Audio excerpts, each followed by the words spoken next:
আমি new York সিটিতে বসবাস করি। আমি একটা ভিডিও দিচ্ছি ব্যাক ক্যামেরাতে।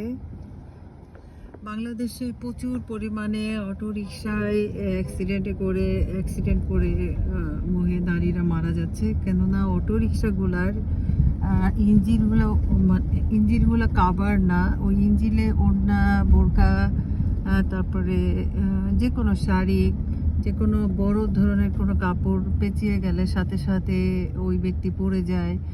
ওড়না পেঁচায় গেলে মাথা দুভাগ হয়ে যায় এবং মাথা দুভাগ হয়ে যায় মুহূর্তের ভিতরে। আমার এরকম একটা অ্যাক্সিডেন্ট হয়েছিল, তা আমি জানি আমি ওই অ্যাক্সিডেন্টে বেঁচে গেছি। আমার পুরো গলা রাউন্ড করে কেটে গেছিলো। তা গতকালকে আমি একটা ফেসবুকে নিউজে দেখলাম একটা ভদ্র মহিলা সিটের উপরে মাথা এবং দেহটা অটো রিকশার মধ্যে পড়ে আছে। অ্যাকচুয়ালি অটো রিকশাগুলো আর কি কাভার করা উচিত, ইঞ্জিনে কাভার করা উচিত। এবং আমাদের যে মা বোনেরা আছে তারাও যখন ওড়না পরবেন, বোরকা পরবেন, শাড়ি পরবেন, আপনারা একটু খেয়াল করে বসবেন এবং আপনাদের ওড়নাগুলো একটু ক্লোজলি পরবেন। এমনভাবে পরেন না, ঠিক আছে আপনারা পর্দা করেন, আপনাদের মাথা ঢেকে রাখেন, শরীর ঢেকে রাখেন, কিন্তু একটু নিজে বাইরে গেলে আপনাদের জীবনটা যাতে বাঁচে, সুন্দর মতো বাঁচে, কোনো অ্যাক্সিডেন্ট না ঘটে, কোনো দুর্ঘটনার শিকার না হয়, সেভাবে সচেতন থাকতে হবে মা বোনদের।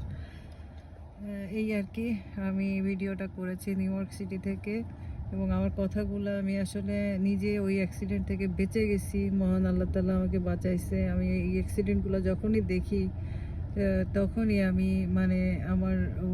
আমার এই দিনগুলোর কথা মনে পড়ে। আসলে আমি বোনাস পাইছি আমার জীবনের একটা, এই যা বেঁচে আছি এই দিনগুলো হচ্ছে আমার জীবনে বোনাস।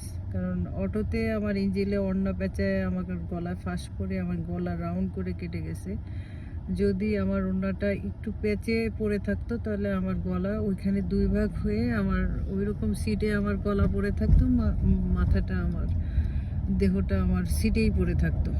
তা মহান আল্লাহ তাআলা আমার জীবনটা এখনও বাঁচিয়ে রাখছে। তা সত্যি কথা বলতে কি, যে ঘটনা ঘটে, যার পরিবারে ঘটে তারাই জানে এটার বেদনা। আপনারা একটু সচেতন হবেন।